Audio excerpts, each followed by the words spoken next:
The heart, a biological thriller. In the depths of the human chest, behind a fortress of ribs and beneath layers of muscle and skin, beats the most remarkable machine ever created. This is not merely an organ, this is the very engine of life itself, a tireless warrior that will beat more than 3 billion times in an average human lifetime, never stopping, never resting, pumping the crimson river of life through over 60,000 miles of vessels with the precision of a Swiss chronometer and the power of a hydraulic pump. Welcome to the heart, a four-chambered marvel weighing no more than a large apple, yet possessing the strength to propel over 7,500 liters of blood through the body each day. This is the story of humanity's most critical organ and the countless ways it can triumph or fail, heal or break in the endless battle between health and disease. Our heart is more than muscle and sinew. It is the conductor of a biological orchestra, coordinating the symphony of circulation that sustains every cell in our body. But like any complex machine operating under extreme conditions, it faces constant threats, some from within, others from without. Tonight, we enter this microscopic battlefield to witness the epic struggles that unfold when the heart confronts its greatest enemies. The architecture of life's engine. Before we can understand how this magnificent machine can fail, we must first appreciate the extraordinary engineering that makes it work. The heart exists as a marvel of biological architecture, a structure so perfectly designed that human engineers can only dream of creating something as efficient and durable. Picture, if you will, a hollow muscular pump, roughly the size of a clenched fist, suspended in its own protective sac within the chest cavity. The heart weight varies with body size, averaging about 250 to 320 grams in women and 300 to 360 grams in men, approximately 4 to 0.5% of total body weight. When this weight increases beyond normal parameters, we witness the heart's first cry for help, a condition we call cardiomegaly. The heart's muscular walls, the myocardium, represent one of nature's most sophisticated contractile systems.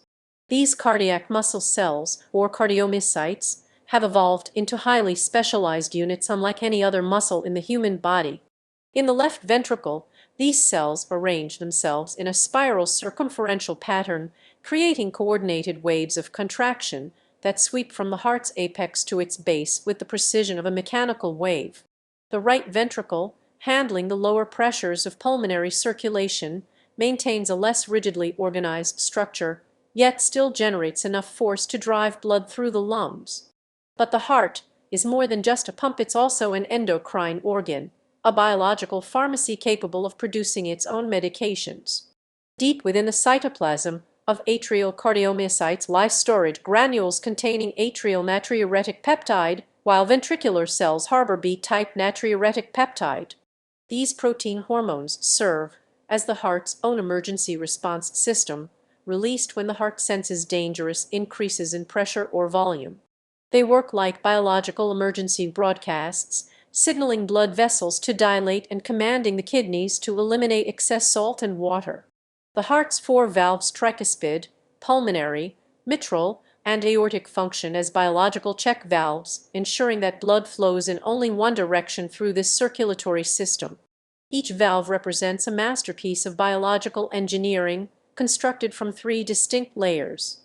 The fibrosa layer provides structural integrity with its dense collagenous framework, while the central spongiosa layer offers flexibility through loose connective tissue.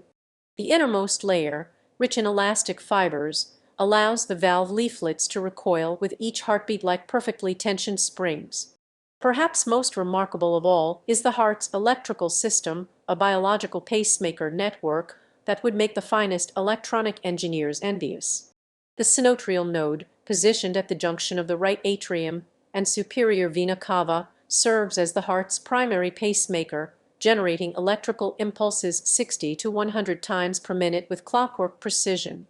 This signal travels through the atrioventricular node, which acts as a biological traffic controller, ensuring that the atria contract before the ventricles.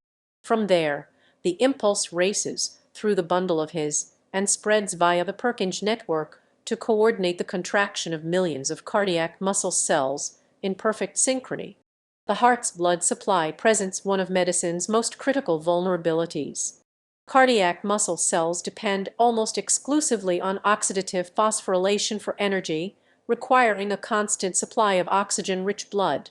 The coronary arteries, emerging from the aorta just beyond the aortic valve, form a network so vital that any disruption can spell disaster within minutes. These vessels function as end arteries despite anatomical connections between them. They provide the only meaningful blood supply to their respective territories. Blood flow to the heart muscle occurs primarily during diastole, when the heart relaxes and the coronary vessels are not compressed by muscular contraction.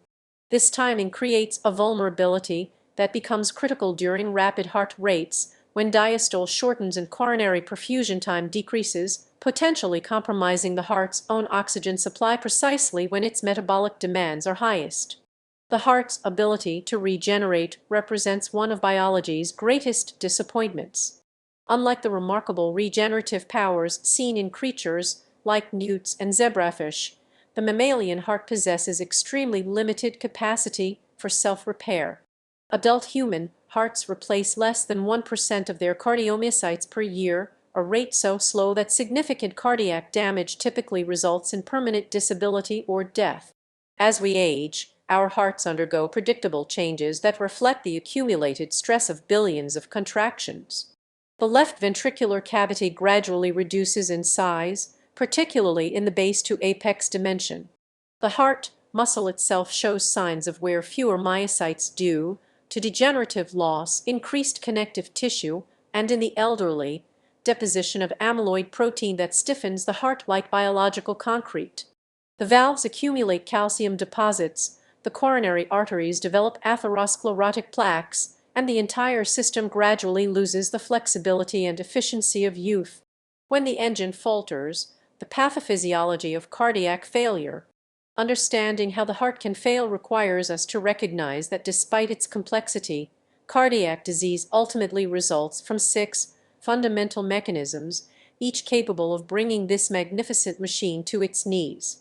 The first and most common mechanism involves failure of the pump itself. In systolic dysfunction, the cardiac muscle contracts weakly, unable to empty the chambers effectively. Picture trying to squeeze water from a sponge with weakened hands. No matter how hard you try, some water remains trapped inside. In diastolic dysfunction, the heart muscle becomes stiff and unable to relax sufficiently during filling, like trying to fill a leather bag that has dried and hardened. The second mechanism involves obstruction to flow. When heart valves fail to open properly, as in calcific aortic stenosis, or when blood pressure rises to dangerous levels, the heart must work against increasing resistance. Imagine trying to pump water through a progressively narrowing pipe. The pump must work harder and harder until it eventually fails from exhaustion. Regurgitant flow represents the third pathway to cardiac failure. When valves fail to close completely, blood flows backward with each heartbeat, forcing the heart chambers to handle abnormally large volumes. The heart tries to compensate, but eventually becomes overwhelmed by the volume overload, like a bucket with holes in the bottom that cannot be filled no matter how fast water pours in. Shunted flow, the fourth mechanism, occurs when blood takes abnormal pathways between chambers or vessels. In congenital heart disease, these abnormal connections can divert blood from its intended path, creating pressure and volume overloads that stress the heart beyond its capacity. The fifth mechanism involves disorders of cardiac conduction. When the heart's electrical system fails, the coordinated contraction that makes the heart effective becomes chaotic and inefficient. Arrhythmias can slow the heart to ineffective rates or cause it to beat so fast that filling becomes impossible. Finally, rupture of the heart or major vessels represents the most catastrophic mechanism, the sudden loss of circulatory continuity that can cause death within minutes. The great failure when hearts cannot keep up. Heart failure stands as one of medicine's most formidable challenges, affecting more than 5 million Americans and contributing to nearly 300,000 deaths annually. This is not simply a disease, it's a syndrome, a collection of signs and symptoms that arise when the heart cannot pump blood adequately to meet the body's metabolic demands. The journey to heart failure often begins silently, with the heart's remarkable ability to compensate masking the underlying problem for months or even years. When cardiac workload increases or function becomes compromised, several physiologic mechanisms activate to maintain adequate circulation. The Frank-Starling mechanism represents the heart's first line of defense. When more blood fills the heart, the muscle fibers stretch, allowing them to contract more forcefully, like stretching a rubber band before releasing it. This intrinsic property of cardiac muscle can temporarily maintain stroke volume even when the heart begins to weaken. Simultaneously, neurohumoral systems swing into action. The sympathetic nervous system releases norepinephrine, accelerating heart rate and strengthening contractions while constricting blood vessels to maintain blood pressure. The renin-angiotensin-aldosterone system activates, promoting salt and water retention to expand blood volume while increasing vascular tone. The heart itself releases natriuretic peptides, attempting to counterbalance these effects through diuresis and vasodilation. At the cellular level, the heart undergoes adaptive changes through hypertrophy. Individual cardiac muscle cells grow larger, synthesizing additional contractile proteins and increasing the number of mitochondria. These changes can double or even triple heart weight in severe cases, representing the organ's desperate attempt to maintain function in the face of increasing demands. However, these compensatory mechanisms eventually become maladaptive. Hypertrophied heart muscle requires more oxygen and nutrients, but the blood supply often cannot keep pace. The result is a myocardium vulnerable to ischemia even in the absence of coronary artery disease. Simultaneously, the hypertrophied heart becomes stiffer, impairing its ability to fill during diastole and setting the stage for further problems. Left-sided heart failure typically results from ischemic heart disease, hypertension, or valvular disease affecting the mitral or aortic valves. As the left ventricle fails, blood backs up into the pulmonary circulation, causing the lungs to become congested and waterlogged. Patients experience progressively worsening shortness of breath, first with exertion, then at rest. They may wake at night gasping for air as fluid accumulates in their lungs, a terrifying experience called paroxysmal nocturnal dyspnea. The pathological changes in left heart failure create a distinctive pattern. The failing left ventricle becomes dilated and hypertrophied, often massively so. The lungs become heavy and wet, with fluid accumulating first around the small vessels, then in the air sacs themselves. Microscopic examination reveals hemosiderin-laden macrophages, so-called heart failure cells, that bear witness to repeated episodes of pulmonary edema. Right-sided heart failure most commonly develops as a consequence of left heart failure, but can also result from lung disease or primary pulmonary hypertension. When the right ventricle fails, blood backs up into the systemic circulation, causing fluid to accumulate in the legs, abdomen, and other dependent areas. The liver becomes engorged and tender, taking on the mottled appearance of a nutmeg due to the alternating pattern of congested and normal-colored areas. In severe right heart failure, the liver may develop areas of necrosis and fibrosis, eventually progressing to cardiac cirrhosis. The spleen enlarges, sequestering platelets and contributing to bleeding problems. Fluid accumulates in the pleural, pericardial, and peritoneal spaces, sometimes in quantities measured in liters. The diagnosis of heart failure has been revolutionized by the measurement of B-type natriuretic peptide, a hormone released by stressed ventricular muscle cells. Rising levels of this biomarker provide early warning of cardiac decompensation, often before symptoms become apparent. Treatment of heart failure requires a multifaceted approach targeting the underlying mechanisms. Diuretics remove excess fluid, reducing preload and relieving congestion. ACE inhibitors and angiotensin receptor blockers interrupt the harmful effects of the renin-angiotensin system while promoting beneficial ventricular remodeling. Beta blockers, once considered dangerous in heart failure, have proven to improve long-term outcomes by blocking the harmful effects of chronic sympathetic stimulation. For patients with advanced heart failure, mechanical interventions offer hope. Cardiac resynchronization therapy uses specially designed pacemakers to coordinate contraction of the left and right ventricles. Ventricular assist devices can provide mechanical circulatory support, either as a bridge to heart transplantation or as destination therapy for patients not suitable for transplant. Despite these advances, heart failure remains a progressive disease with significant mortality. Approximately half of patients die within 5 years of diagnosis, making early recognition and aggressive treatment essential for optimal outcomes. The developmental blueprint, when hearts form imperfectly. Before we can understand the failures that plague adult hearts, we must journey back to the beginning, to the remarkable process by which a simple tube of cells transforms into the complex, four-chambered heart that will beat for a lifetime. Cardiac development represents one of embryology's most extraordinary achievements. Within just 3 weeks of fertilization, cardiac precursor cells migrate from the lateral mesoderm to form a beating tube, the first functional organ system to develop. This timing reflects the critical importance of circulation. Without a functioning cardiovascular system, further development cannot occur. The process begins with 2 waves of cell migration called the first and second heart fields. Cells from the first wave primarily populate the developing left ventricle, while second heart field cells become the outflow tract, right ventricle, and most of the atria.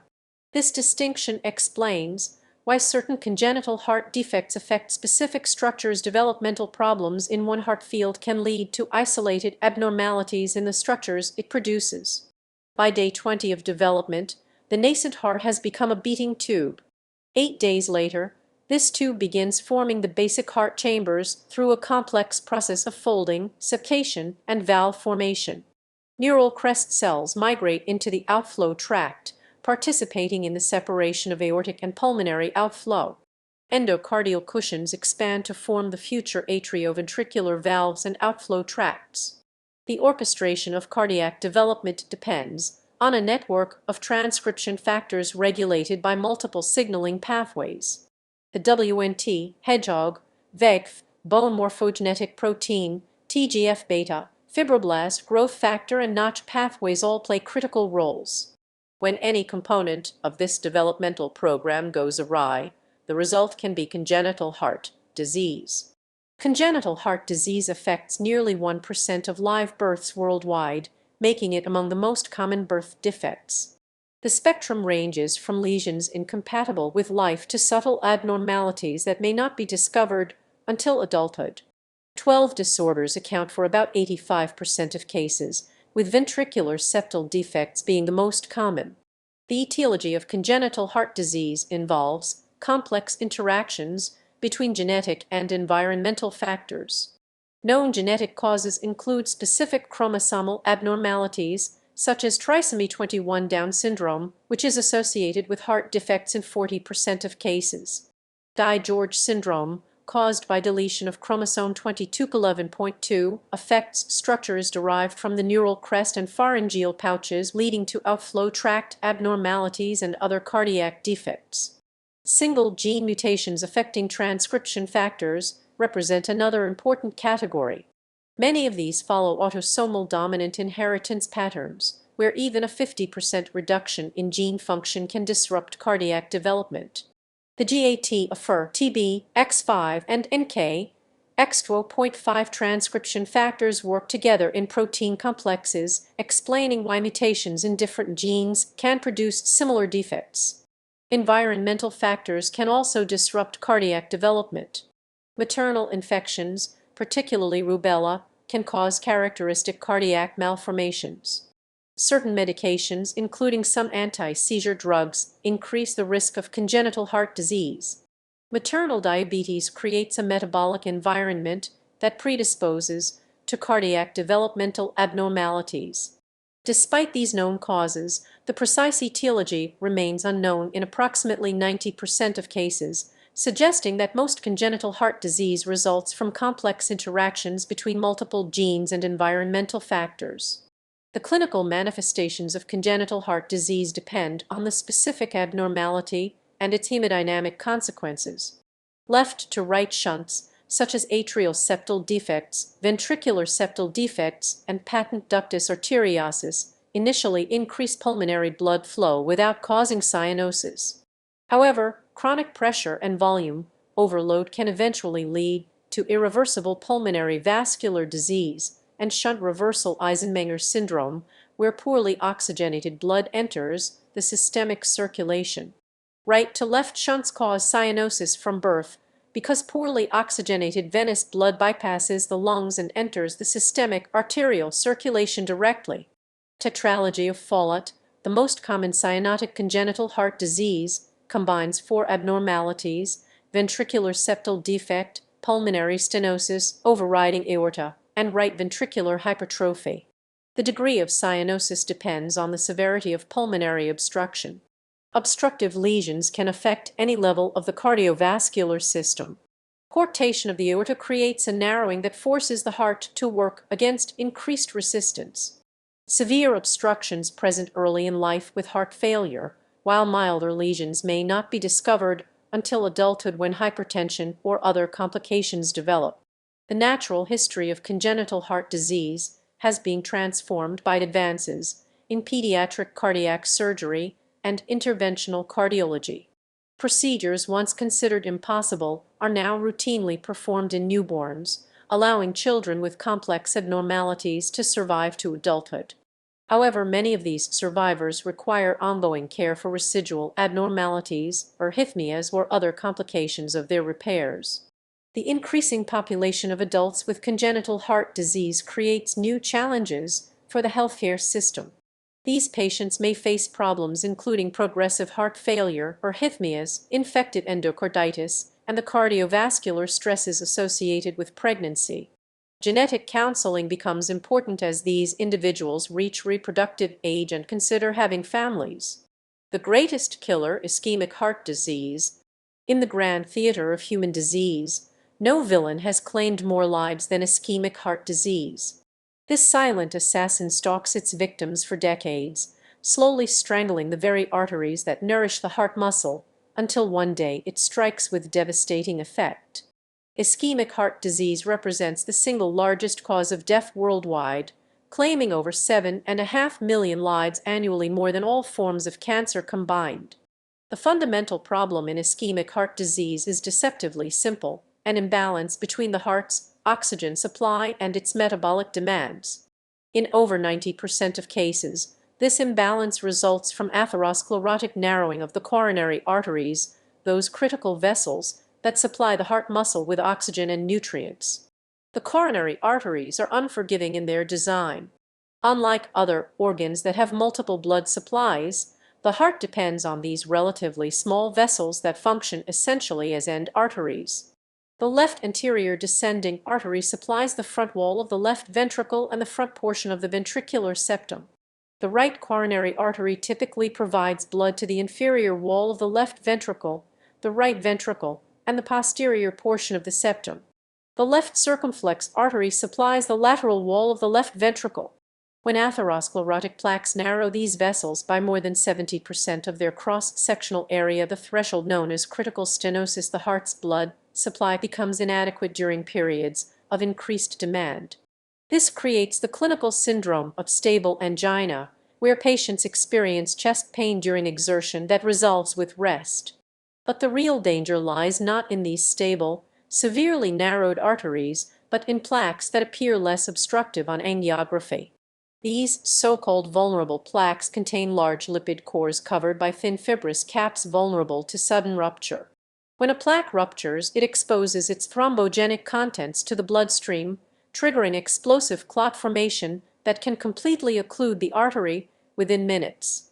This acute thrombotic occlusion represents the pathophysiologic basis for most heart attacks. The sequence of events unfolds with terrifying speed. Plaque rupture exposes collagen and tissue factor to circulating blood, platelets adhere and aggregate while releasing powerful vasoconstrictors like thromboxane atwo, and the coagulation cascade activates to form a fibrin clot. Within minutes, a previously patent artery becomes completely blocked. The myocardial response to coronary occlusion follows a predictable timeline that has profound implications for treatment. Within seconds, aerobic metabolism ceases in the affected territory and ATP levels begin to fall. Within minutes, contractile function is lost, even though the muscle cells remain viable. Ultrastructural changes develop rapidly, but cell death doesn't begin until 20 to 30 minutes of severe ischemia. This window of opportunity, the first 20 to 30 minutes after coronary occlusion, represents the critical period for intervention. Prompt restoration of blood flow during this time can salvage myocardium that would otherwise die, dramatically improving patient outcomes. This concept underlies the emergency medicine mantra that time is muscle. The progression of myocardial necrosis follows a characteristic pattern. Cell death begins in the subendocardial region, the inner layer of the heart muscle that is most vulnerable to ischemia due to higher wall tensions and greater distance from epicardial blood vessels. A wavefront of necrosis then spreads outward through the full thickness of the myocardial wall over the course of several hours. The size and location of a myocardial infarction depend on multiple factors: which coronary artery is occluded, how completely it's blocked, how long the occlusion persists, the metabolic demands of the heart at the time, and the extent of collateral circulation. In the absence of intervention, occlusion of an epicardial coronary artery typically results in a transmural infarction involving the full thickness of the myocardial wall in that vessel's territory. The diagnosis of myocardial infarction has been revolutionized by the measurement of cardiac troponins, proteins that normally regulate cardiac muscle contraction. When myocardial cells die, these proteins leak into the bloodstream, where they can be detected with extraordinary sensitivity. Troponin levels begin rising within 2 to 4 hours of symptom onset and can remain elevated for days, providing a reliable biochemical marker of cardiac injury. The morphologic changes of myocardial infarction evolve over a predictable time frame. In the first 12 hours, the infarct may not be visible to the naked eye, though special staining techniques can highlight areas of enzyme depletion. By 12 to 24 hours, the affected area becomes dark and mottled due to tissue necrosis and hemorrhage. Over the following days, inflammatory cells infiltrate the necrotic tissue, beginning the process of healing and scar formation. The complications of myocardial infarction can be life-threatening. Contractile dysfunction occurs immediately and may progress to cardiogenic shock if a large enough area of myocardium is damaged. Arrhythmias develop in 90% of patients and represent the leading cause of death in the first hours after infarction. Mechanical complications, though less common, can be catastrophic. Rupture of the ventricular free wall causes immediate death from cardiac tamponade, while rupture of the ventricular septum or papillary muscles creates acute valve dysfunction and severe heart failure. The treatment of acute myocardial infarction focuses on rapid restoration of blood flow through the occluded artery. This can be achieved through thrombolytic therapy, which dissolves the clot chemically, or through primary percutaneous coronary intervention, where the artery is mechanically opened with balloon angioplasty and stents. The sooner blood flow is restored, the more myocardium can be salvaged. However, reperfusion itself can cause injury through several mechanisms. Mitochondrial dysfunction, cellular calcium overload, free radical generation, and inflammatory cell infiltration can all contribute to additional tissue damage. Despite these concerns, the benefits of reperfusion far outweigh the risks, and research continues into methods to minimize reperfusion injury. The long-term prognosis after myocardial infarction depends primarily on the amount of viable myocardium remaining and the extent of coronary artery disease in vessels supplying the surviving muscle. Modern treatment has dramatically improved outcomes. Hospital mortality for myocardial infarction has fallen to less than 10%, though out-of-hospital mortality remains disturbingly high due to sudden cardiac death before medical care can be provided. The electrical storm, when hearts beat chaotically. Within the heart's muscular walls lies one of biology's most sophisticated electrical systems, a network of specialized cells that generate and conduct the impulses necessary for coordinated cardiac contraction. When this system fails, the results can range from minor inconvenience to sudden death, making cardiac arrhythmias among the most feared complications of heart disease. The heart's electrical system begins with the sinoatrial node, a small cluster of specialized cells located where the right atrium meets the superior vena cava. These cells possess the remarkable ability to spontaneously depolarize 60 to 100 times per minute, making them the heart's natural pacemaker.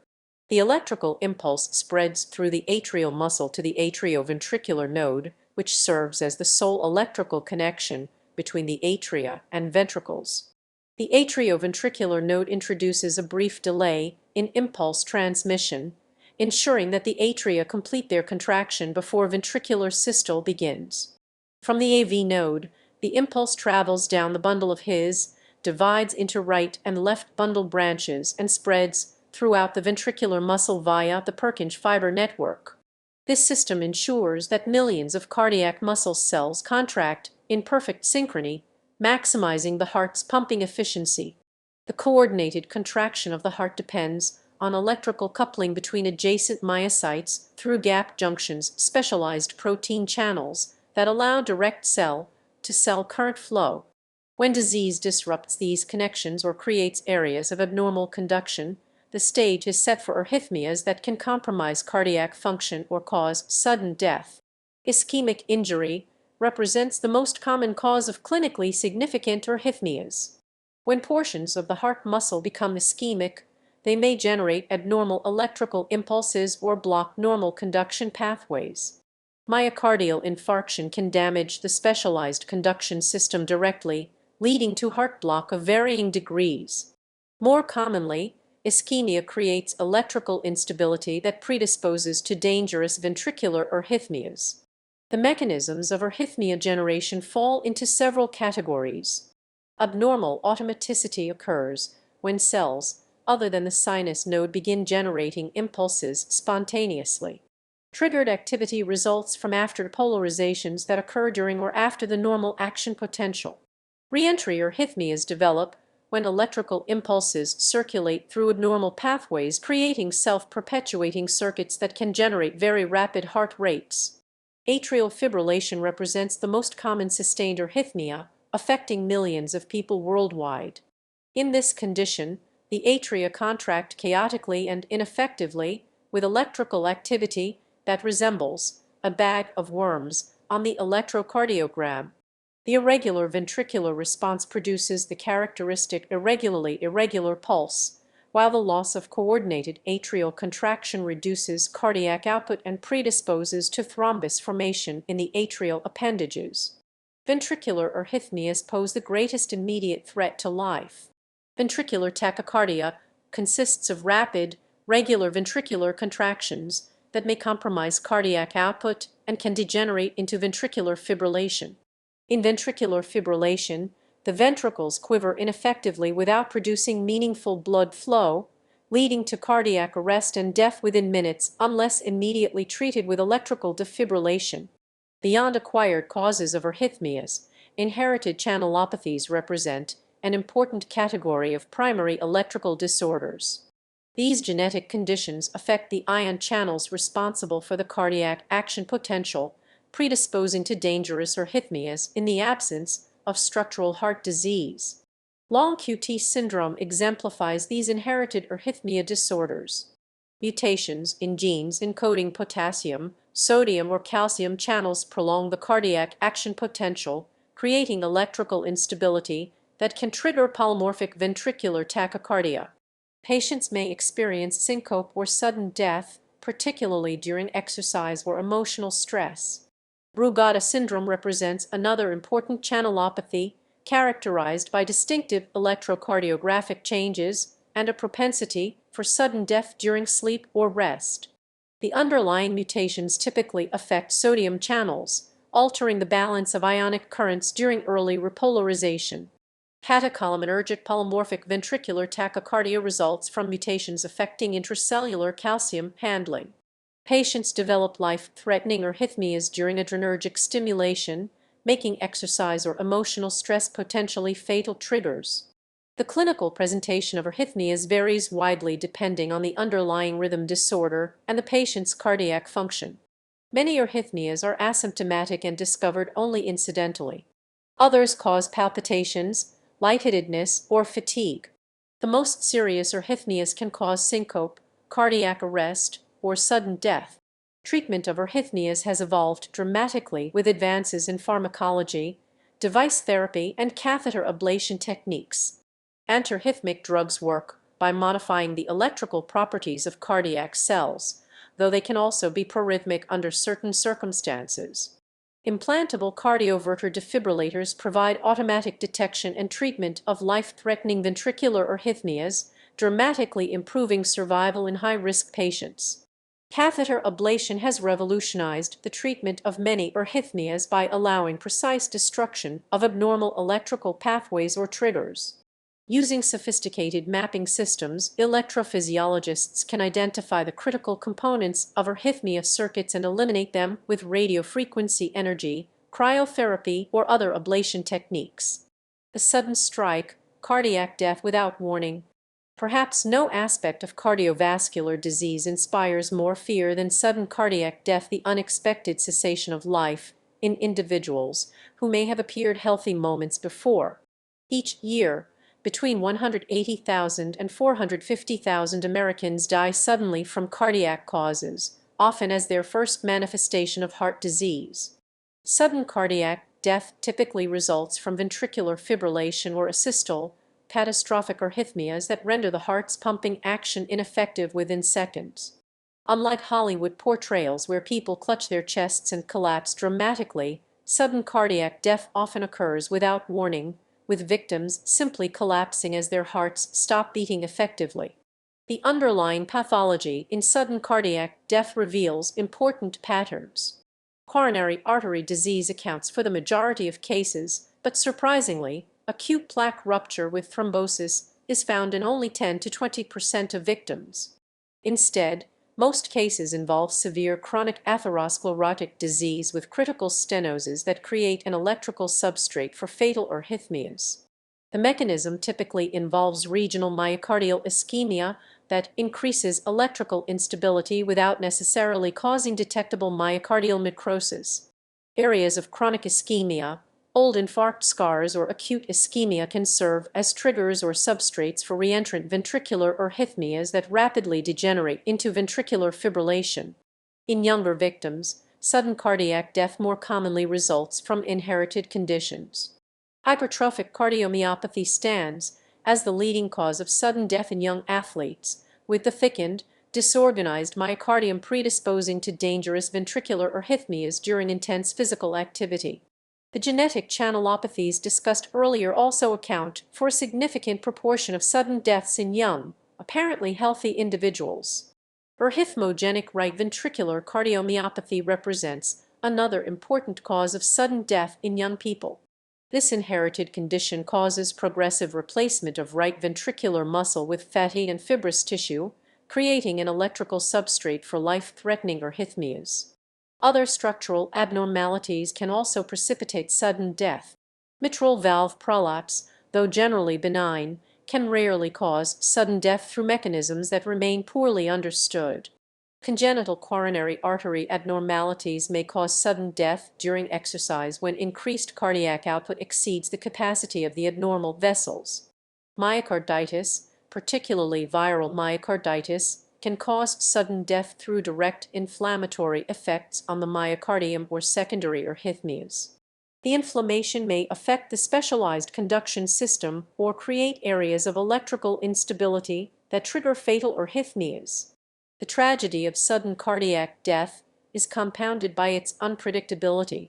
Many victims had no known heart disease and had never experienced cardiac symptoms.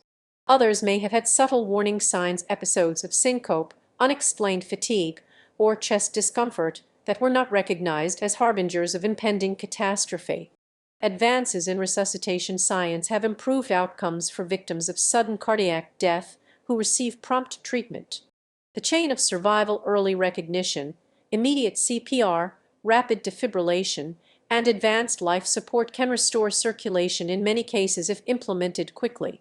Automated external defibrillators have made early defibrillation possible even by untrained bystanders. For survivors of sudden cardiac death, implantable cardioverter defibrillators provide protection against future episodes. These sophisticated devices continuously monitor the heart rhythm and deliver electrical therapy automatically when life-threatening arrhythmias are detected. The success of these devices has been so dramatic that they are now recommended for primary prevention in many high-risk patients. The pressure cooker, hypertensive heart disease. High blood pressure stands as one of medicine's most common and dangerous enemies, a silent killer that affects nearly half the adult population in developed countries. Though often dismissed as merely elevated numbers, hypertension represents a relentless force that gradually remodels and ultimately destroys the cardiovascular system, with the heart bearing much of the burden. The heart's response to chronically elevated blood pressure follows predictable patterns that reflect the organ's attempt to maintain function in the face of increased workload. When systemic blood pressure rises, the left ventricle must generate higher pressures to eject blood into the aorta. This pressure overload triggers adaptive changes in the heart muscle that initially help maintain function but eventually become harmful. The primary adaptation involves concentric hypertrophy of the left ventricle, a thickening of the muscular walls without chamber enlargement. Individual cardiac muscle cells increase in size, synthesizing additional contractile proteins and organelles to handle the increased workload. The result is a heart that may exceed 500 grams in weight, with left ventricular wall thickness that can reach 2 centimeters or more. Initially, this hypertrophic response helps the heart cope with elevated blood pressure by normalizing wall stress according to the law of Laplace. However, the hypertrophied heart pays a price for this adaptation. The thickened muscle requires more oxygen and nutrients, but the coronary blood supply often cannot keep pace with the increased muscle mass. This creates a situation where the heart becomes vulnerable to ischemia even in the absence of coronary artery disease. The stiffness that accompanies ventricular hypertrophy impairs diastolic filling, requiring higher filling pressures to achieve adequate ventricular preload. This increased demand for filling pressure is transmitted backward to the left atrium, which responds by enlarging to maintain adequate ventricular filling. The enlarged left atrium becomes electrically unstable, predisposing to atrial fibrillation with its attendant risks of stroke and reduced cardiac output. Microscopic examination of hypertensive hearts reveals characteristic changes. The cardiac muscle cells show marked enlargement with increased nuclear size. Interstitial fibrosis develops between muscle fibers, further contributing to ventricular stiffness. Small intramural coronary arteries may show medial thickening and luminal narrowing, reducing the coronary reserve and predisposing to ischemia. The clinical course of hypertensive heart disease varies considerably depending on the severity and duration of blood pressure elevation and the adequacy of treatment. Many patients remain asymptomatic for years, with evidence of left ventricular hypertrophy detectable only by electrocardiography or echocardiography. Others may present with symptoms of heart failure, arrhythmias, or the complications of coronary artery disease accelerated by hypertension.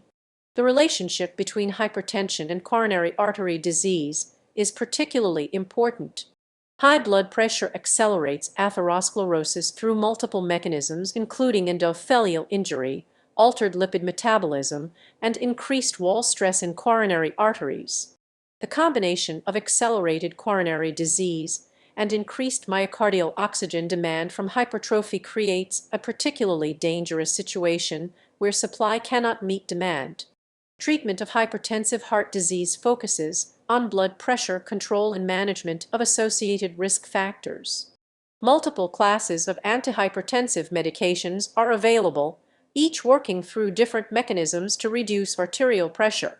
ACE inhibitors and angiotensin receptor blockers not only lower blood pressure but also provide direct benefits to the heart by blocking harmful neurohumoral effects and promoting regression of ventricular hypertrophy. The importance of blood pressure control cannot be overstated. Studies have consistently shown that even modest reductions in blood pressure can significantly reduce the risk of heart failure, myocardial infarction, and stroke. With effective treatment, left ventricular hypertrophy can regress, and the associated cardiovascular risks can be substantially reduced. Pulmonary hypertension creates a different pattern of cardiac adaptation, affecting the right ventricle instead of the left. The right ventricle normally a thin-walled structure designed for low-pressure circulation, must adapt to increased resistance in the pulmonary circulation. This adaptation follows similar principles to systemic hypertensive heart disease, but affects the right side of the heart. Acute pulmonary hypertension, such as that caused by massive pulmonary embolism, produces acute right ventricular dilation without time for hypertrophic adaptation. The sudden pressure overload can cause acute right heart failure and cardiovascular collapse. Chronic pulmonary hypertension allows time for adaptive hypertrophy, but eventually the right ventricle fails when the pressure overload exceeds its capacity for compensation. The guardians that fail: valvular heart disease. The heart's four valves function as biological check valves, ensuring unidirectional blood flow through the cardiovascular system. These remarkable structures must open and close billions of times during a lifetime, maintaining perfect function under enormous mechanical stress. When valves fail, the consequences can range from subtle murmurs to catastrophic heart failure. Heart valve disease manifests in two primary forms: stenosis, where valves fail to open adequately, and insufficiency or regurgitation, where valves fail to close completely. These seemingly simple mechanical problems create complex hemodynamic consequences that can ultimately destroy the heart's function. Valvular stenosis creates pressure overload as the heart must generate higher pressures to force blood through the narrowed opening. The most common and dangerous form, aortic stenosis, forces the left ventricle to work against increasing resistance as the valve opening narrows from its normal 4 square centimeters to less than 1 square centimeter in severe cases. The heart's response to valvular stenosis follows predictable patterns. Pressure overload hypertrophy develops as the ventricle thickens to generate the higher pressures required. Initially, this adaptation maintains normal cardiac output, but eventually the hypertrophied muscle becomes ischemic and stiff, leading to diastolic dysfunction and ultimately systolic failure. Aortic stenosis has emerged as the most common valvular abnormality, particularly in aging populations. The underlying pathology involves calcific degeneration of the valve leaflets, a process that resembles atherosclerosis in many ways. Chronic injury from mechanical stress, inflammatory mediators, and metabolic factors leads to calcification that gradually restricts valve opening. Bicuspid aortic valve, present in approximately 1% of the population, represents an important substrate for premature aortic stenosis. The abnormal valve structure, with only 2 leaflets instead of the normal 3, creates altered stress patterns that accelerate calcific degeneration. These valves typically require intervention 1 to 2 decades earlier than normal tricuspid valves. The clinical progression of aortic stenosis follows a characteristic pattern that has profound prognostic implications. Patients typically remain asymptomatic for years as the stenosis gradually worsens. However, once symptoms develop, classically angina, syncope, or heart failure, the prognosis becomes dire. Without valve replacement, most patients die within 2 to 5 years of symptom onset. Valvular insufficiency creates volume overload as blood regurgitates backward through the incompetent valve with each heartbeat. The heart must pump both the normal stroke volume and the regurgitant volume, leading to chamber dilation and eventually heart failure. Mitral regurgitation represents the most common form of valvular insufficiency. The mitral valve apparatus is complex, involving not only the valve leaflets but also the chordae tendineae, papillary muscles, and mitral annulus. Dysfunction of any component can cause mitral regurgitation, making this a diverse group of conditions with different underlying mechanisms. Myxomatous degeneration of the mitral valve, commonly known as mitral valve prolapse, affects 2 to 3% of the population. In this condition, the valve leaflets become thickened, redundant, and floppy, allowing them to prolapse into the left atrium during systole. While most cases are benign, severe myxomatous degeneration can cause significant mitral regurgitation requiring surgical intervention. The pathologic changes in myxomatous valves involve accumulation of glycosaminoglycans in the spongiosa layer, disruption of the normal collagenous architecture, and secondary changes from mechanical trauma. The exact cause remains unknown, though connections to connective tissue disorders like Marfan syndrome suggest genetic influences in at least some cases. Rheumatic heart disease, once the leading cause of valvular disease, remains important in developing countries and underserved populations. This condition results from an autoimmune response to group A streptococcal infection, where antibodies and T cells directed against streptococcal antigens cross-react with cardiac tissues. The acute phase of rheumatic fever involves pancarditis with characteristic inflammatory lesions called Ashef bodies. These focal infiltrates contain activated macrophages with distinctive nuclei that resemble caterpillars. The chronic phase involves progressive fibrosis and calcification of affected valves, most commonly the mitral valve. Rheumatic mitral stenosis creates the classic fish mouth appearance as commissural fusion and leaflet thickening narrow the valve opening. Severe mitral stenosis can reduce the valve area from its normal 4 to 6 square centimeters to less than 1 square centimeter, creating a significant obstacle to blood flow from the left atrium to left ventricle. Infective endocarditis represents an acute threat to any heart valve, though it most commonly affects previously abnormal valves. The condition involves microbial infection of the valve surface with formation of vegetations composed of fibrin, inflammatory cells, and organisms. These free-blood masses can embolize to distant organs, cause valve destruction, or serve as persistent sources of infection. The organisms responsible for infective endocarditis have evolved over time. Streptococcus viridans, part of the normal oral flora, commonly causes subacute endocarditis of previously damaged valves. Staphylococcus aureus can infect normal valves and typically causes acute, rapidly destructive disease. Intravenous drug abuse has increased the incidence of right-sided endocarditis, particularly affecting the tricuspid valve. The diagnosis of infected endocarditis requires integration of clinical, laboratory, and echocardiographic findings. The modified Duke criteria provide a framework for diagnosis, emphasizing the importance of blood cultures, echocardiographic findings, and clinical features. Early diagnosis and appropriate antibiotic therapy are essential for optimal outcomes. Prosthetic valve complications represent an increasingly important issue as more patients receive valve replacements and live longer with their prostheses. Mechanical valves, constructed from metal and carbon components, provide excellent durability but require lifelong anticoagulation due to their thrombogenic surfaces. Bioprosthetic valves, made from porcine or bovine tissue, avoid the need for anticoagulation but eventually degenerate and require replacement. The choice between mechanical and bioprosthetic valves involves balancing the risks of anticoagulation against the likelihood of structural valve degeneration. Younger patients typically receive mechanical valves due to their superior durability, while older patients may be better served by bioprosthetic valves to avoid anticoagulation risks. The muscle rebellion, cardiomyopathies.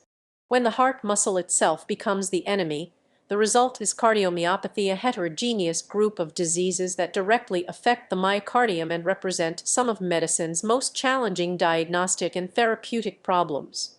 Unlike other forms of heart disease where the problem lies in blood supply, valves, or external pressures, cardiomyopathies arise from intrinsic abnormalities in the heart muscle itself. The classification of cardiomyopathies has evolved dramatically with advances in genetic understanding. Modern definitions recognize that these conditions result from mechanical and electrical dysfunction associated with inappropriate ventricular hypertrophy or dilation, often due to genetic causes but sometimes acquired through various mechanisms. Dilated cardiomyopathy represents the most common form, accounting for 90% of cases. In this condition, the heart becomes enlarged and weakened, unable to contract effectively despite appearing to work harder than normal. The chambers dilate as the muscle fails, creating a vicious cycle where increased chamber size further impairs contractile efficiency. The causes of dilated cardiomyopathy are remarkably diverse, reflecting the many ways heart muscle can be damaged or fail to develop properly. Genetic factors account for up to 50% of cases, with mutations affecting proteins involved in force generation, force transmission, or cellular signaling. The titin gene, encoding the largest protein in the human body, accounts for 10 to 20% of genetic cases through truncating mutations that disrupt the protein's spring-like properties. Familial dilated cardiomyopathy typically follows autosomal dominant inheritance with variable penetrance, meaning that carriers of disease-causing mutations may never develop clinical disease. This variability suggests that progression to dilated cardiomyopathy often requires additional factors beyond the genetic predisposition. Viral myocarditis represents another important pathway to dilated cardiomyopathy. Coxsackie B and other enteroviruses can cause acute myocardial inflammation that, in some patients, progresses to chronic cardiomyopathy. The mechanism may involve direct viral cytotoxicity, autoimmune responses triggered by molecular mimicry, or persistent viral infection with ongoing inflammation. Toxic cardiomyopathy results from exposure to substances that directly damage cardiac muscle cells. Alcohol represents the most common cardiotoxic substance, with chronic alcohol abuse strongly associated with dilated cardiomyopathy. The mechanism may involve direct toxicity of alcohol or its metabolite acetaldehyde, nutritional deficiencies, particularly thiamine, or both. Chemotherapy-induced cardiomyopathy has become increasingly important as cancer treatments have improved and more patients survive their malignancies. Anthracycline antibiotics like doxorubicin cause dose-dependent cardiotoxicity through free radical generation and mitochondrial dysfunction. The damage is typically irreversible and can manifest years after treatment completion. Peripartum cardiomyopathy represents a unique form that develops in the final month of pregnancy or within 5 months of delivery.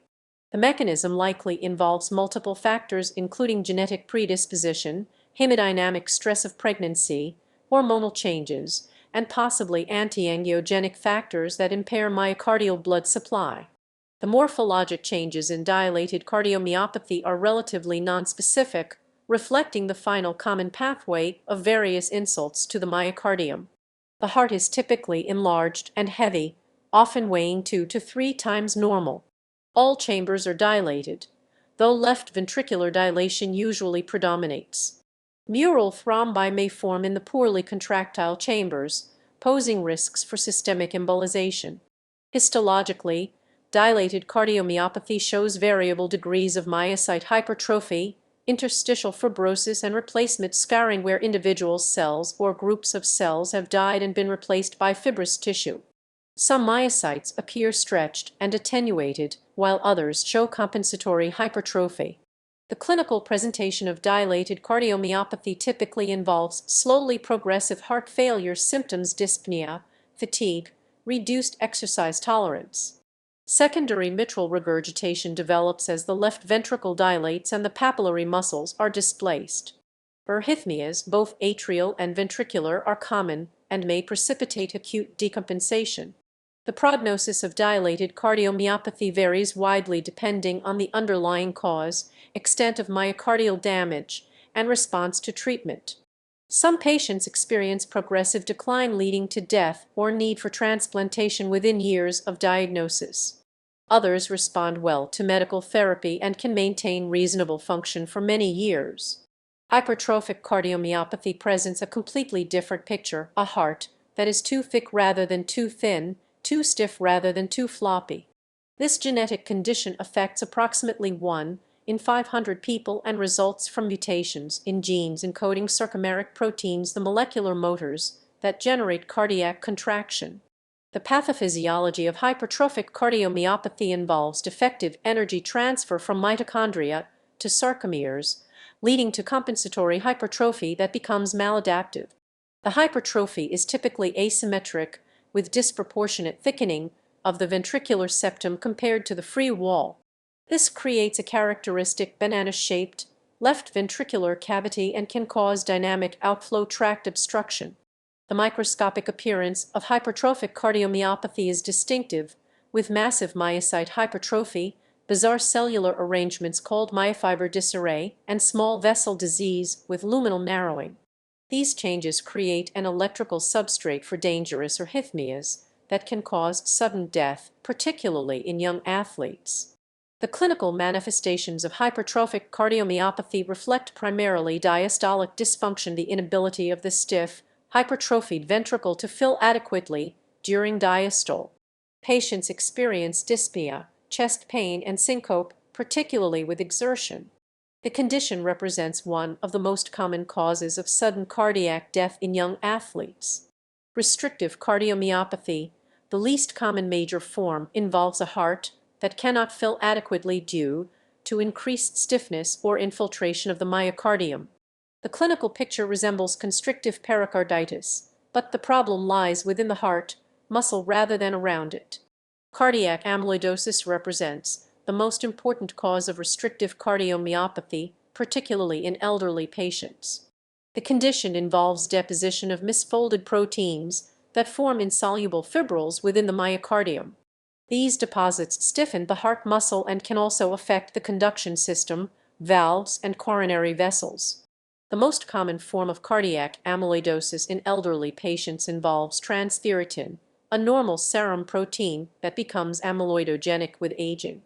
Wild-type transthyretin amyloidosis typically affects men over 70 years of age and has a much better prognosis than systemic forms of amyloidosis. The inflammatory siege myocarditis. When the heart comes under inflammatory attack, the result can range from subclinical injury to fulminant heart failure and death.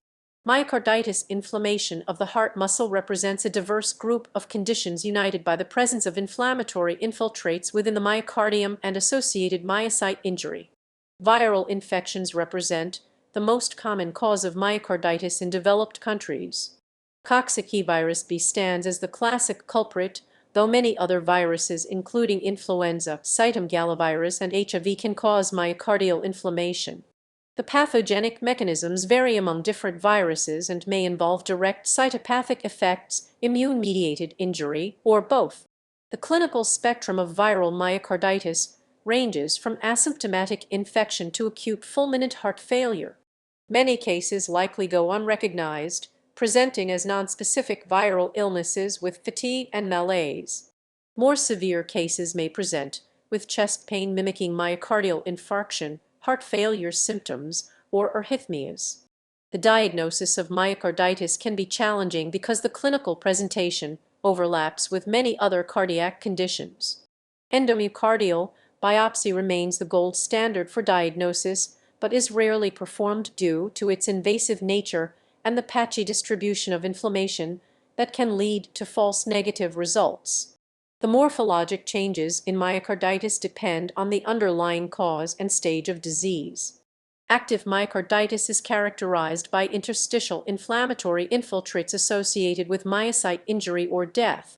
The inflammatory cells are typically lymphocytes and macrophages, though eosinophils may predominate in hypersensitivity reactions.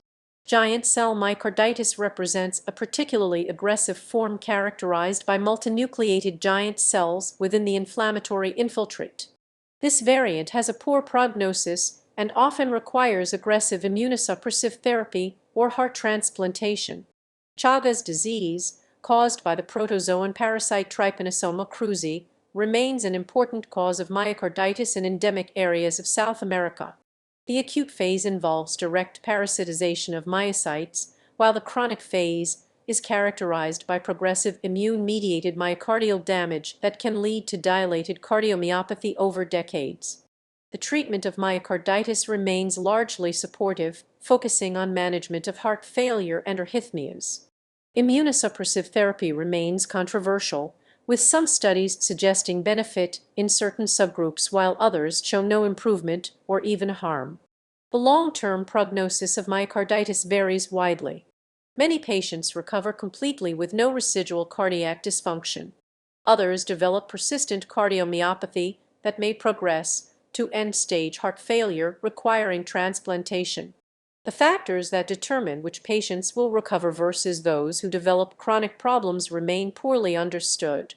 The silent threats, other causes of heart muscle disease. Beyond the classic categories of cardiomyopathy and myocarditis lie numerous other conditions that can damage the heart muscle, often through mechanisms that are subtle, insidious, or poorly understood. These diverse conditions remind us that the heart, despite its remarkable resilience, remains vulnerable to a wide array of external and internal threats.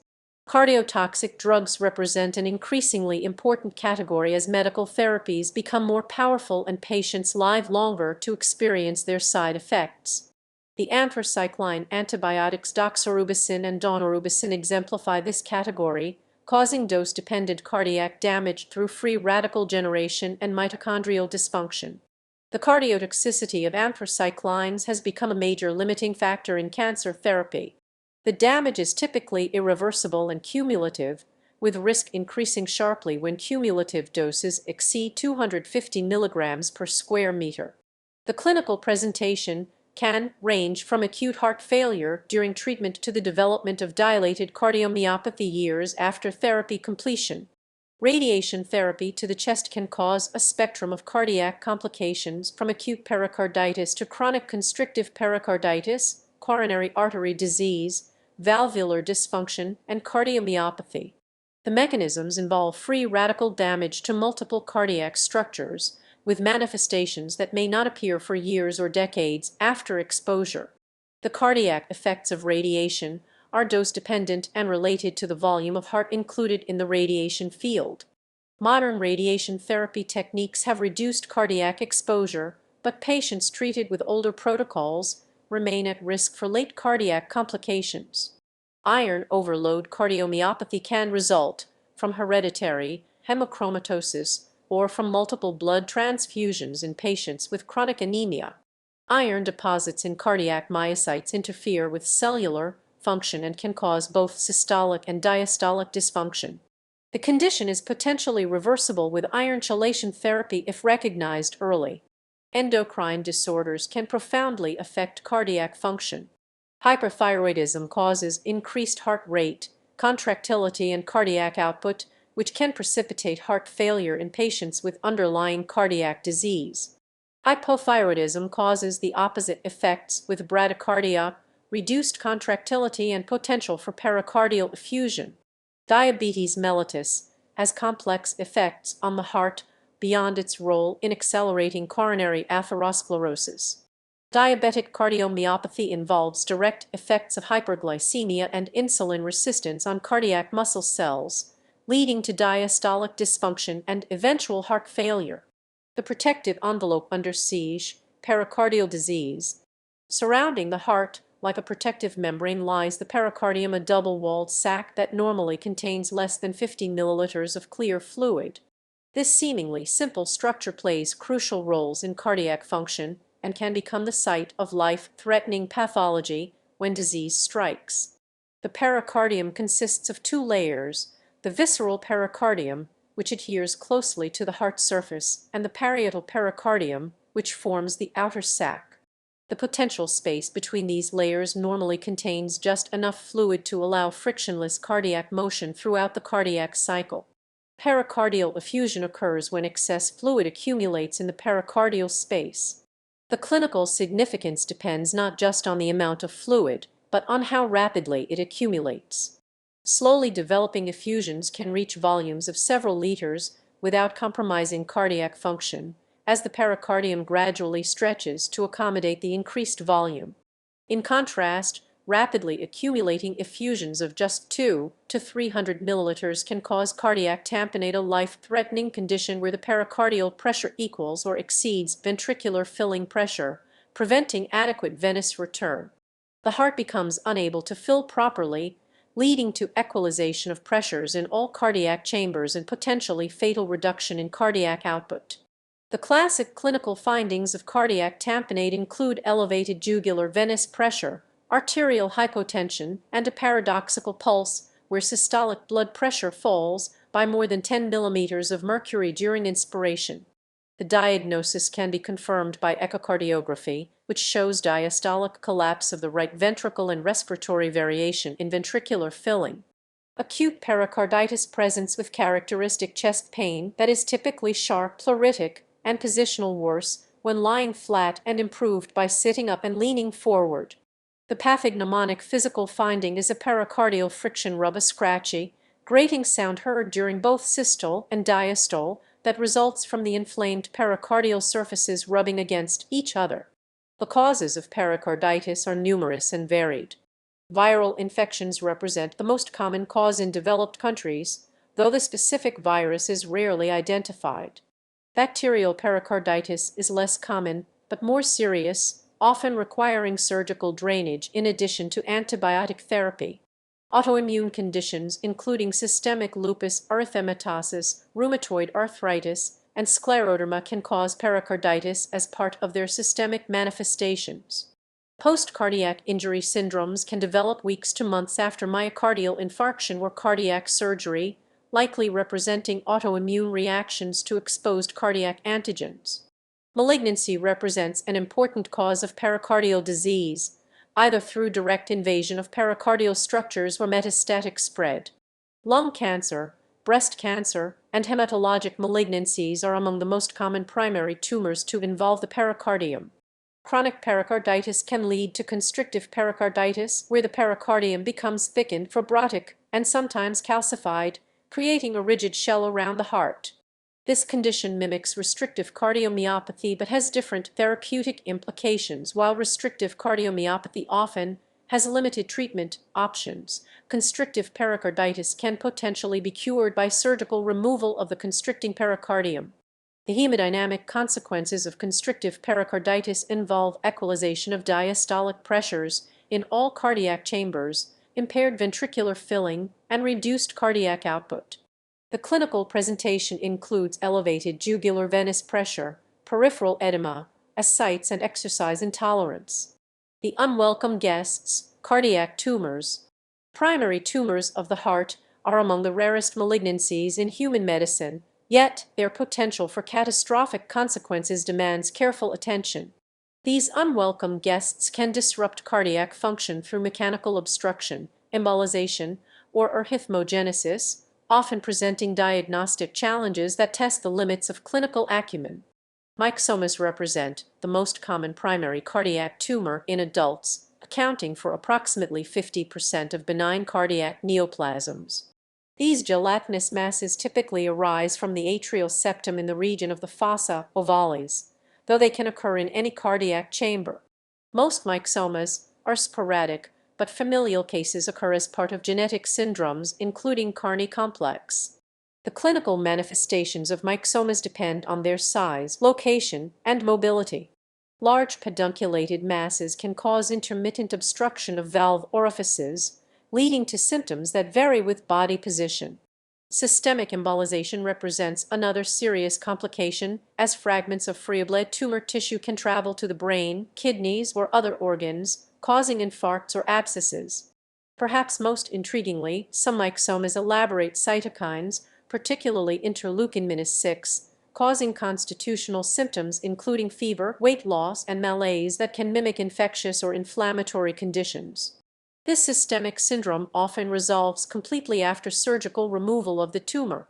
The morphologic appearance of myxomas is distinctive, with stellate or globular cells embedded in abundant acid mucopolysaccharides matrix. Peculiar vessel-like or gland-like structures are characteristic, and areas of hemorrhage and calcification are common. Despite their benign histology, myxomas require surgical removal due to their potential for obstruction and embolization. Papillary fibroblastomas represent another category of benign cardiac tumors with distinctive morphology resembling sea anemones. These small lesions typically arise from valve surfaces and consist of hair-like projections covered by endothelium surrounding cores of connective tissue rich in elastic fibers. While usually incidental findings, they can occasionally embolize and cause stroke or other complications. Rhabdomyomas represent the most common primary cardiac tumor in children, often presenting in infancy with symptoms of valve or outflow tract obstruction. Approximately half of cardiac rhabdomyomas are associated with tuberous sclerosis, a genetic syndrome caused by mutations in the TS-cone or TS-CTO tumor suppressor genes. The distinctive histologic appearance of rhabdomyomas includes markedly enlarged cardiac muscle cells with abundant glycogen that creates characteristic spider cells after routine processing removes the glycogen and leaves thin strands of cytoplasm connecting the nucleus to the cell membrane. Many rhabdomyomas regress spontaneously, suggesting they may represent hamartomas rather than true neoplasms. Primary malignant cardiac tumors are exceedingly rare, usually representing angiosarcomas or undifferentiated sarcomas. These aggressive neoplasms typically have poor prognosis due to their location in a vital organ and the difficulty of achieving complete surgical resection. Metastatic tumors involve the heart much more commonly than primary cardiac neoplasms, occurring in approximately 5% of patients dying of cancer. The most frequent primary sites include lung, breast, melanoma, and hematologic malignancies. Metastases can reach the heart through several routes: hematogenous spread, lymphatic extension, direct invasion from adjacent structures, or venous extension. The clinical manifestations of metastatic cardiac disease depend on the location and extent of involvement. Pericardial metastases commonly cause pericardial effusion and can lead to cardiac tamponade. Myocardial metastases may cause arrhythmias or heart failure, though they are often clinically silent. Intracavitary metastases can cause obstruction, while involvement of major vessels can impair venous return. Renal cell carcinoma deserves special mention for its propensity to grow as a continuous column of tumor up the inferior vena cava and into the right atrium. This dramatic presentation can cause superior vena cava syndrome and requires complex surgical management involving coordination between urologic, cardiac, and vascular surgeons. The ultimate gift, cardiac transplantation.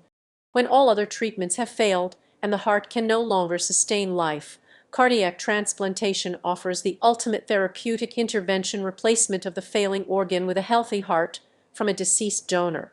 This remarkable procedure, once considered impossible, has evolved into an established treatment that can restore years or decades of life to patients with end-stage heart disease. The first human heart transplant, performed by Christiaan Barnard in 1967, captured worldwide attention but achieved limited success due to inadequate immunosuppression and patient selection. The introduction of cyclosporine in the 1980s revolutionized transplant outcomes by providing effective immunosuppression with acceptable toxicity profiles. Modern cardiac transplantation achieves excellent results, with 1-year survival exceeding 90% and 5-year survival greater than 70%. Over 3,500 heart transplants are performed worldwide annually, though this number is constrained by organ availability rather than surgical capability or patient need. The selection of transplant candidates requires careful evaluation to identify patients who will benefit most from this scarce resource. Ideal candidates have end-stage heart disease with limited life expectancy, but are otherwise healthy enough to survive the surgery and long-term immunosuppression. Common indications include dilated cardiomyopathy, ischemic cardiomyopathy, and certain congenital heart diseases. The major limitation of cardiac transplantation remains the shortage of suitable donor organs. Donor hearts must come from brain-dead individuals with beating hearts, typically victims of traumatic brain injury or stroke. The organs must be harvested and transplanted within 4 to 6 hours, creating logistical challenges that limit the donor pool. Allograft rejection remains the primary threat to transplant success, requiring lifelong immunosuppressive therapy and vigilant monitoring. Acute cellular rejection involves T-cell-mediated attack on the transplanted heart, typically manifesting as interstitial lymphocytic inflammation with associated myocyte damage that resembles myocarditis. The diagnosis of acute rejection relies on endomyocardial biopsy, as clinical signs and symptoms are often absent or nonspecific. Biopsy specimens are graded according to standardized criteria based on the severity of inflammation and myocyte damage. Mild rejection may resolve spontaneously, while severe episodes require augmented immunosuppression. Antibody-mediated rejection has emerged as an important mechanism of allograft injury, particularly in sensitized recipients with performed donor-specific antibodies. This form of rejection involves complement activation and microvascular injury that can be difficult to diagnose and treat. Immunostaining for complement fragment C4 has become an important diagnostic tool for for identifying antibody-mediated rejection. Allograft vasculopathy represents the major long-term limitation of cardiac transplantation. This accelerated form of coronary artery disease affects 50% of patients within 5 years and virtually all patients within 10 years. Unlike native coronary disease, allograft vasculopathy involves diffuse intimal proliferation throughout the coronary tree, making it unsuitable for conventional revascularization procedures. The pathogenesis of allograft vasculopathy involves both immunologic and non-immunologic factors. Immune responses against donor antigens trigger release of growth factors that promote smooth muscle cell proliferation and matrix synthesis. The denervated transplanted heart cannot generate anginal symptoms, making silent myocardial infarction a particular concern. Infection represents another major complication of transplantation due to the necessary immunosuppression. Bacterial infections are most common in the early post-transplant period, while viral infections, particularly cytomegalovirus, become more important later. Opportunistic infections, including pneumocystis pneumonia, can be life-threatening in severely immunosuppressed patients. Malignancy, particularly post-transplant lymphoproliferative disorder, occurs with increased frequency in transplant recipients.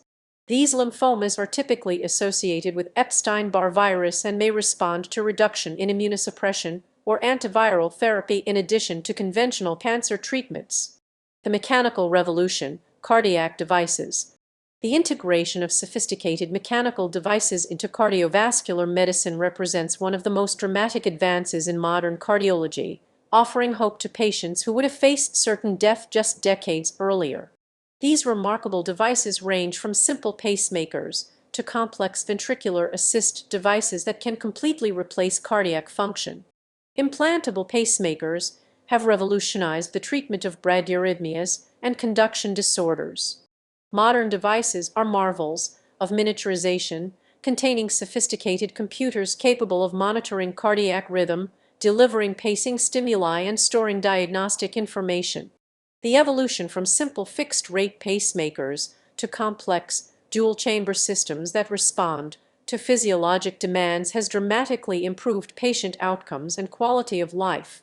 The basic components of pacemaker systems include the pulse generator, containing the battery and electronic circuits and leads that carry electrical signals between the device and heart. Advances in battery technology have extended device longevity to over 10 years in many cases, while improvements in lead design have reduced complications and improved reliability. Implantable cardioverter defibrillators represent perhaps the most life-saving advance in cardiac device therapy. These sophisticated devices continuously monitor heart rhythm and can deliver electrical therapy ranging from pacing for slow rhythms to high-energy shocks for life-threatening arrhythmias. The ability to terminate ventricular fibrillation automatically has transformed the prognosis for patients at risk for sudden cardiac death. The development of ICD therapy followed recognition that many patients survive initial episodes of sudden cardiac death but remain at high risk for recurrent events. Clinical trials have demonstrated dramatic survival benefits not only for secondary prevention in survivors of cardiac arrest, but also for primary prevention in high-risk patients who have never experienced life-threatening arrhythmias. Cardiac resynchronization therapy addresses the problem of electrical dysynchrony in heart failure patients, where abnormal conduction causes uncoordinated ventricular contraction.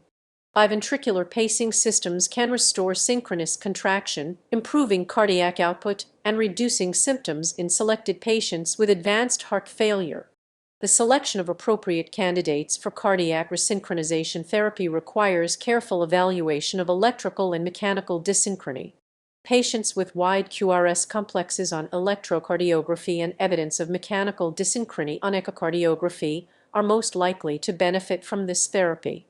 Ventricular assist devices represent the most complex and ambitious cardiac devices, capable of providing complete or partial mechanical circulatory support for patients with severe heart failure. These sophisticated pumps can maintain circulation in patients whose hearts can no longer sustain life, either as a bridge to transplantation or as permanent therapy. The evolution of ventricular assist devices from large pneumatic systems to small, implantable continuous flow pumps has dramatically expanded their applicability. Modern devices can provide years of support with acceptable complication rates, allowing patients to return to active lives while supported by mechanical circulation. The complications of cardiac devices reflect the inherent challenges of placing foreign materials within the cardiovascular system. Mechanical failure, though rare with modern devices, can be catastrophic when it occurs. Thrombosis and embolization remain ongoing concerns, particularly with devices exposed to blood flow. Infection represents perhaps the most serious complication, as device-related infections are often difficult to cure without device removal. Lead-related complications deserve special attention, as these thin wires must function reliably for years while subjected to the constant motion of the beating heart. Lead fracture, insulation failure, and dislodgement can all compromise device function and may require surgical revision. Despite these potential complications, the benefits of cardiac devices far outweigh their risks for appropriate patients. The ability to restore normal heart rhythm, prevent sudden death, or provide mechanical circulatory support has transformed the treatment of cardiovascular disease and offers hope to patients who would otherwise face certain death. The future of cardiac device therapy promises even more remarkable advances. Leadless pacemakers that are entirely contained within the heart chamber eliminate many lead-related complications. Subcutaneous ICDs avoid the need for transvenous leads while still providing defibrillation capability. Fully implantable artificial hearts may eventually eliminate the need for organ transplantation in some patients. As we stand at the threshold of an era where artificial intelligence, nanotechnology, and regenerative medicine converge with traditional cardiac care, the possibilities seem limitless. Yet, the fundamental challenge remains unchanged: understanding the intricate biology of the human heart well enough to intervene effectively when disease threatens this most vital of organs. Epilogue: the eternal battle. As our investigation into the mysteries of cardiac disease draws to a close, we are left with profound appreciation for both the remarkable resilience and frightening vulnerability of the human heart. This four-chambered engine of life, no larger than a fist yet more complex than any machine ever created, faces an endless array of threats that can strike at any moment throughout our lives. We have witnessed how the heart can fail through mechanisms as diverse as coronary thrombosis and genetic mutations, viral infections and toxic exposures, developmental errors and autoimmune attacks. We have seen how the same organ that can adapt to extreme athletic demands can be brought to its knees by microscopic plaques or electrical chaos that lasts mere seconds. Yet we have also seen the remarkable capacity for healing, adaptation, and even triumph over seemingly insurmountable challenges. Hearts damaged by massive infarctions can recover function through collateral circulation and cellular repair mechanisms. Genetic conditions that once meant certain death in childhood can now be managed with sophisticated devices and medications. Mechanical pumps can sustain circulation when the heart no longer can, while transplanted organs can provide decades of renewed life. The battle between health and disease in the cardiovascular system continues to evolve as our understanding deepens and our therapeutic capabilities expand. What once seemed like insurmountable challenges, sudden cardiac death, heart failure, complex congenital abnormalities, are now manageable conditions for many patients. As we look toward the future, new frontiers emerge in regenerative medicine, genetic therapy, artificial intelligence, and mechanical circulatory support. The possibility of growing new heart muscle from stem cells, correcting genetic defects at the molecular level, or replacing failing hearts with sophisticated artificial devices offers hope for conquering cardiovascular disease. Yet perhaps the most important lesson from our journey through the pathology of the heart is the recognition that this organ, for all its mechanical precision, remains fundamentally biological. It grows, adapts, ages, and ultimately fails as part of the natural progression of life. Our role as healers is not to achieve immortality, but to understand these processes well enough to intervene meaningfully when disease threatens the delicate balance that sustains life. The heart will continue to beat in the chests of future generations, facing new challenges as our environment, lifestyle, and longevity continue to change. New diseases will emerge, existing conditions will evolve, and our understanding will deepen. The eternal battle between the forces that threaten cardiac function and those that seek to preserve it will continue, driving advances in medicine and offering hope to those whose hearts struggle to maintain the rhythm of life. In the end, the story of cardiac disease is fundamentally a human story, one of vulnerability and strength, of suffering and healing, of death and renewed life.